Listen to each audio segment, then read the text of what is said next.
Hey, I'm Lorelei, registered dietitian nutritionist. Welcome to my kitchen.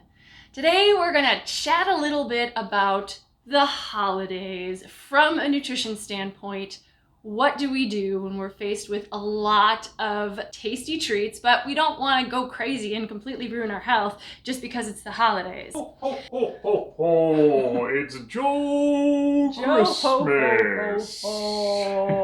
Joe, have you been good this year? I've been very good. I think I should get some cookies. Oh, well, because Joe's been so good, and he has mentioned Cookie-sember. It's a thing. Not just one or two times. It's a movement. I thought today I would show you a cookie recipe with nutrition in mind. Is that something we even want in the holidays, Lorelei? Your body doesn't know it's the holidays. Your body doesn't take a break from its metabolism. My body knows it's the holidays. It does if you give it a lot of food, and it gains weight every year at the holidays. It's the holidays. I'm just going to indulge and pay later. For the long winter ahead. Yeah. It's not ideal. There's a couple of other things that we can do if we want to keep our nutrition in mind so we don't have to pay later. First would be to just restrict mercilessly and tell ourselves we can't have any treats because we want to be good. What's my other option, Lorelei? Yeah, because I wouldn't take that option anyway. The second would be to enjoy the things you love in moderation. What does moderation mean for you? I think moderation means, choose a reasonably small-sized portion of something and then continue to eat a basically healthy diet in other things. But if you want to have a Christmas dessert or a fancy Christmas drink, go for it. Just don't have 4 or 5 of them.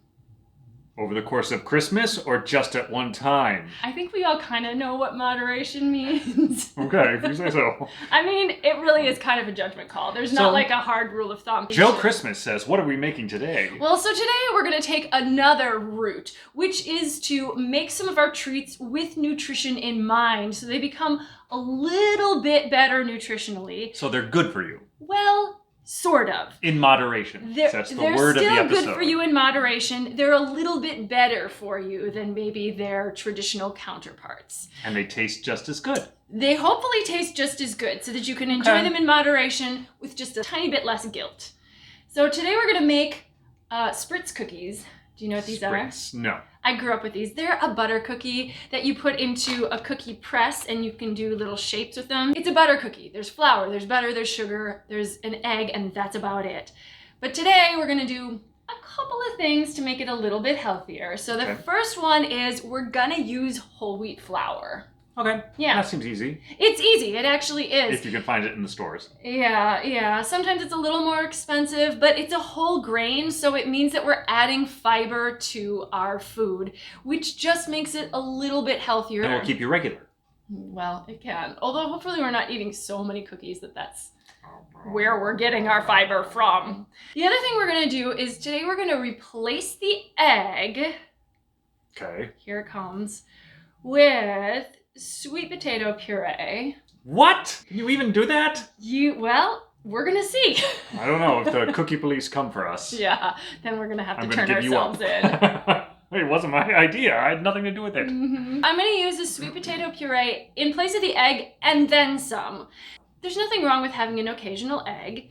And if you're making a batch of cookies, one egg is gonna get distributed throughout those cookies. But it does still have some saturated fat in it. It's still pretty good for you, eggs, right? Yeah, they're a way to get protein. But for people who are vegan, they're trying to avoid eggs. So well, how do I make this recipe? If it's got an egg in it, what can I do? So good point, Lorelei. Exactly.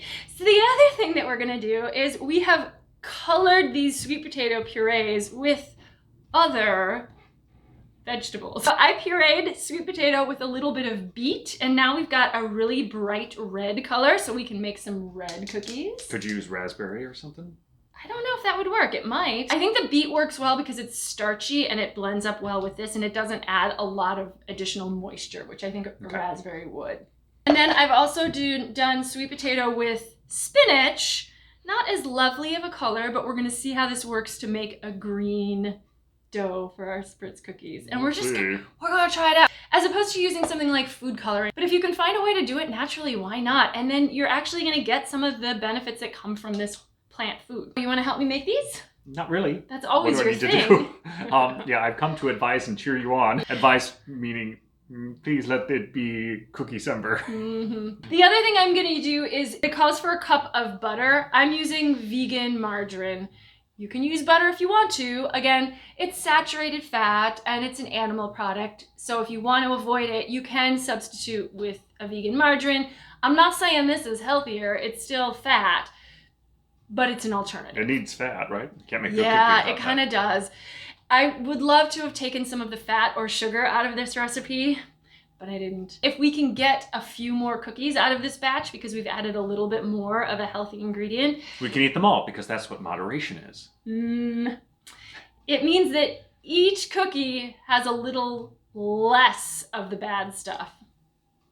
So you're And we still get a eating few the more same cookies. number of cookies. Well, yeah, eat the same number of cookies, but each one is a little less bad. Oh, good. My work here is done. Let me know if you need any help later. We're gonna mix up this batter. My oven is just preheating, so I preheated that to 400. These cook in a pretty hot oven. So we've got 1 cup of this vegan margarine, which I'm just gonna put into a mixing bowl. You could use a stand mixer for this, just for the sake of ease. I'm using just a hand mixer. 1 cup. And this should be a little soft so that it's gonna be able to mix up. And then a 1/2 cup of sugar. These are not sugar-free. Again, these are not entirely healthy. We are just making them with nutrition in mind, which means adding a little bit of some nutrition to it. 2 1/4 cups of flour. So that's 1, this is a 1/2 cup. 2, 3, and 4. It's supposed to have another 1/4 cup, but I might mix this first just because with the whole wheat flour, it's gonna be a little bit of a stiffer dough than with the white flour. So I wanna make sure everything gets blended in okay. 1/2 teaspoon of salt. And then I'm gonna use almond extract. You could also use vanilla extract, but we're gonna do a teaspoon of that. I'm gonna mix this stuff first and then try to divide the dough in 2.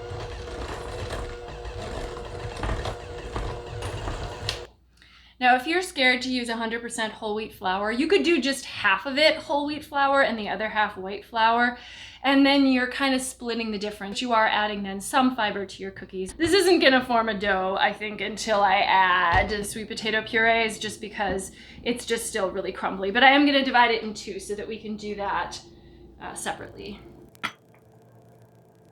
I'm kind of eyeballing it. Let's start with the red. We're gonna do a 1/4 cup. These were just steamed, by the way. Take the skins off. And I added just enough beet to create a bright red color. It does add a little bit of flavor to these as well, but it's not a strong flavor. And because we're gonna add the almond extract, that's mostly what you're gonna taste anyway. We'll do 1/2 teaspoon of almond extract in each. A 1/4 cup of the green. We'll see how this works. Sometimes colors change as they bake. And I actually added a tiny pinch of baking soda to this one with the steamed sweet potato and spinach to try to keep the color a little more green and a little less yellow. A base will actually do that to things like green vegetables, but you wouldn't want to use that on fresh vegetables because it also tends to make them mushy. This one, we wanted it mushy anyway, so it doesn't really matter. So I added just a pinch. I have no idea if it really helped because I don't really have something to compare it to. I'm gonna blend the green one first and then I'll come back and do the red one. Almond extract is pretty strong. It's gonna really flavor these.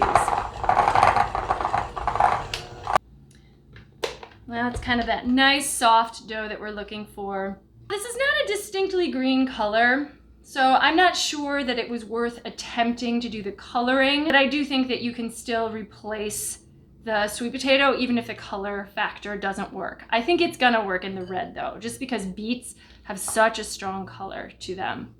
And that pigment in beets is called anthocyanin, and it's a flavonoid for kind of unknown reasons. Flavonoids in foods that give them their color have beneficial health properties. So get your colored vegetables. Now we're gonna do the other one.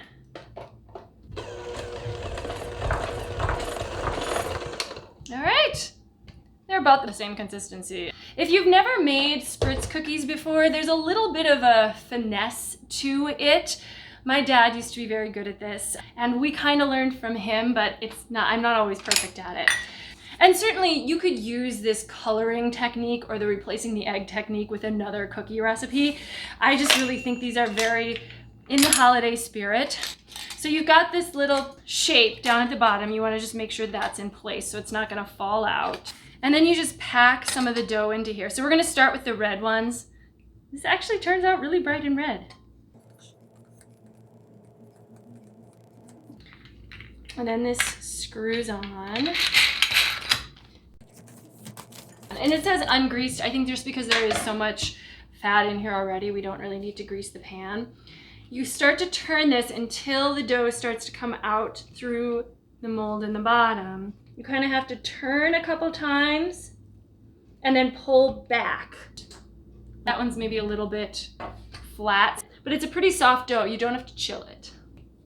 There we go. So that's the shape that we're looking for, like a little poinsettia. And it works. Look, I mean, the fact that this dough will still shape means that we're going well. All right, so these are gonna bake in the oven for a pretty short time. You get a range from 6 to 9 minutes, so keep an eye on them.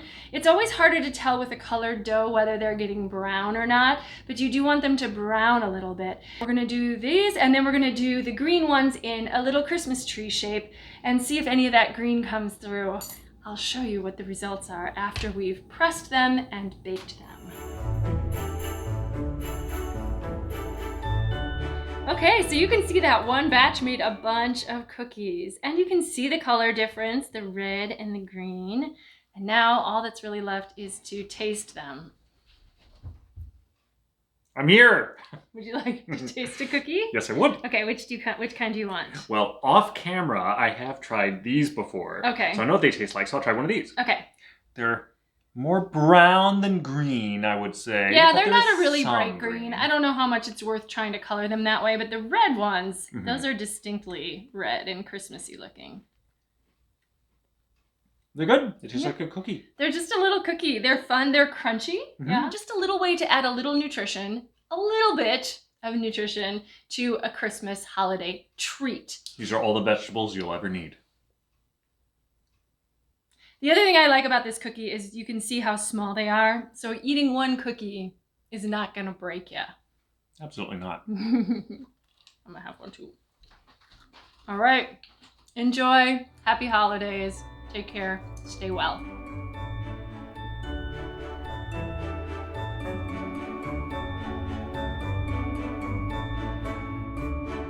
Could you use wine? I don't think so. I don't think it would. That's liquid, so we don't want a liquid, right? Okay. Yeah.